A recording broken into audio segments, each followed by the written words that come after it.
അസുര ചക്രവർത്തിയായിരുന്ന മഹാനായ മഹാബലി അഥവാ മാവേലി ഒരുപാട് വർഷങ്ങൾക്കു മുൻപ് അദ്ദേഹം കേരളത്തിൽ ജനപ്രിയ ഭരണാധികാരി എന്ന നിലയിൽ പേരും പെരുമയും ഉള്ള ആളായിരുന്നു.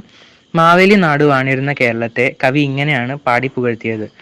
മാവേലി നാടു വാണിടും കാലം മനുഷ്യരെല്ലാരും ഒന്നുപോലെ ആമോദത്തോടെ വസിക്കും കാലം ആപത്തങ്ങാർക്കുമൊട്ടില്ലതാനും കള്ളവുമില്ല ചതിയുമില്ല എള്ളോളമില്ല പൊളിവചനം.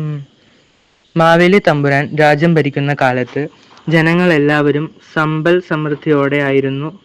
പണക്കാരനെന്നോ പാവപ്പെട്ടവനെന്നോ ഉള്ള വ്യത്യാസം ഉണ്ടായിരുന്നില്ല. എല്ലാവർക്കും തുല്യനീതിയും നിയമവും ലഭ്യമായിരുന്നു. പട്ടിണിയും ദാരിദ്ര്യവും ഉണ്ടായിരുന്നില്ല. അഴിമതിയും അഴിഞ്ഞാട്ടവും തീരെ ഇല്ലായിരുന്നു. കള്ളവും ചതിയുമില്ല. ജാതിയും മതവിദ്വേഷങ്ങളും അതുമൂലമുള്ള വർഗീയ ലഹളകളോ നാട്ടിൽ നടന്നിരുന്നില്ല. കുറ്റകൃത്യങ്ങളോ കൊലപാതകങ്ങളോ ഇല്ലായിരുന്നു. ജോലിയും കൂലിയും ധാരാളം. അതുകൊണ്ട് തന്നെ ആളുകൾക്ക് പണത്തിന് പഞ്ഞം ഉണ്ടായിരുന്നില്ല. ചുരുക്കത്തിൽ കേരള രാജ്യത്തെങ്ങും സമ്പദ് സമൃദ്ധിയും സമാധാനവും കളിയാടി. പ്രജകൾ ആനന്ദത്തിൽ ആറാടി തീർക്കുകയും ചെയ്തു. ജനങ്ങളാൽ തെരഞ്ഞെടുക്കപ്പെട്ട രാജാവ് അല്ല എങ്കിൽ പോലും മാവേലി മന്നൻ ജനങ്ങൾക്ക് വേണ്ടിയാണ് രാജ്യം ഭരിച്ചത്. അവരുടെ സർവ്വക്ഷേമത്തിനും പുരോഗതിക്കുമാണ് അദ്ദേഹം ഏറെ പ്രാധാന്യം നൽകിയത്. ഞങ്ങൾക്ക് വേണ്ടി സർവ്വവും നൽകി നാടു വാണിരുന്ന തമ്പുരാനെ അവർ അകമഴിഞ്ഞ് സ്നേഹിക്കുകയും അനുസരിക്കുകയും ആദരിക്കുകയും ചെയ്തു. തൃക്കാക്കരയപ്പൻ്റെ പ്രതിരൂപമായിട്ടാണ് ഓണത്തറയിൽ ഓണത്തപ്പന്മാരെ പ്രതിഷ്ഠിക്കുന്നത്.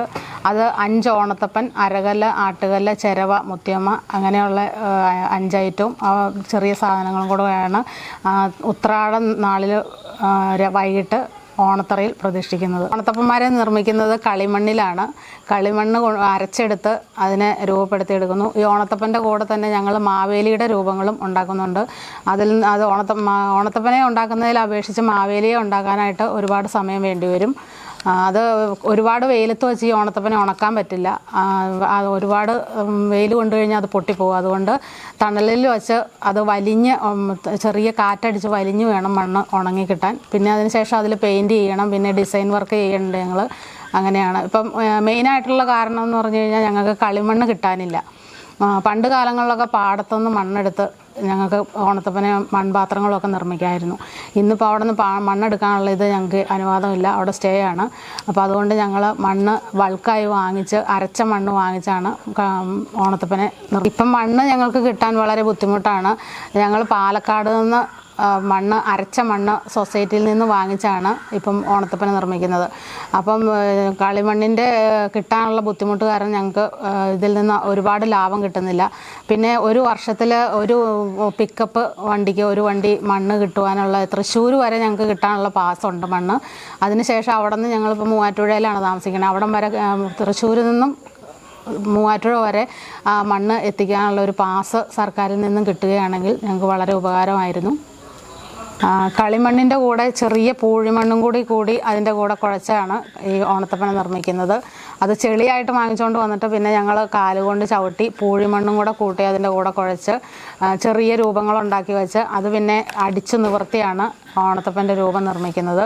ഒരുപാട് വെയിലത്ത് വെച്ച് ഇത് ഉണങ്ങാൻ പറ്റില്ലാത്ത കാരണം നമുക്ക് കാലാവസ്ഥ അനുകൂലമല്ലെങ്കിൽ ഒരുപാട് നാളുകൾ വേണം ഇതിൻ്റെ രൂപം പണിതെടുക്കണമെങ്കിൽ. അതിനുശേഷം ഇത് ഓണത്തപ്പൻ നിർമ്മിച്ച് വെച്ച് ഉണങ്ങി കഴിയുമ്പോൾ ഒരുപാട് ഉണങ്ങിപ്പോയി കഴിഞ്ഞാൽ അത് വിണ്ടു പൊട്ടിപ്പോവും. അതിനു മുമ്പ് തന്നെ പെയിൻറ് ചെയ്ത് അതിൽ കളർ കൊടുത്ത് ഡിസൈൻ ചെയ്താണ് ഞങ്ങളതിനെ രൂപപ്പെടുത്തുന്നത്. ഈ ഓണത്തപ്പനെ നിർമ്മിച്ച് ഞങ്ങൾ കൊണ്ടുപോയി തൃപ്പൂണിത്തറയിലുള്ള സ്റ്റാച്യു ജംഗ്ഷനിലാണ്. ഇപ്പോൾ എറണാകുളം ജില്ലയിൽ ഏറ്റവും കൂടുതൽ വിപണനം നടത്തുന്നത് സ്റ്റാച്യു ജംഗ്ഷനിലാണ് തൃപ്പൂണിത്തറ. അപ്പോൾ അവിടെ കൊണ്ടുപോയാണ് ഞങ്ങൾ വിൽക്കുന്നത്. അവിടെ ധാരാളം പൂക്കളുണ്ട്. ഓണത്തപ്പന്മാരുടെ കച്ചവടവും ആ കൂടെ ഞങ്ങൾക്ക് നടക്കുന്നു.